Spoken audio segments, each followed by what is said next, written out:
When you connect an Android Auto compatible phone to the vehicle, you'll get all your favorite maps, media, and messaging apps on your car display.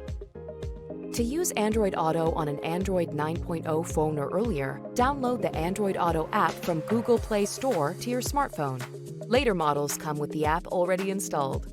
When you connect an Android phone to the audio system via the USB port with the three-pronged icon, Android Auto is automatically initiated. Select Yes on the screen to enable Android Auto. When you first use Android Auto, a tutorial will appear on the screen. We recommend you complete the tutorial while safely parked. Press the Connect button to display the Android Auto home screen. From the Android Auto home screen, you can display Google Maps and use the navigation function just as you would with your Android phone.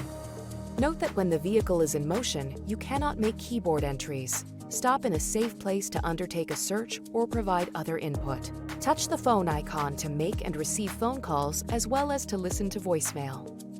Talk to Google on Android Auto and get things done with your voice so you can keep your focus on driving. Just say, "Hey Google," long press the voice control button on your steering wheel, or tap the mic icon on the screen to get started. You can say things like, "Text Anne," "Call Michelle," "Navigate to Honda," "Play my road trip playlist." Touch the Honda icon to exit Android Auto. For more information, please refer to the Android Auto homepage at www.android.com/auto. See your vehicle's owner's manual for even more details.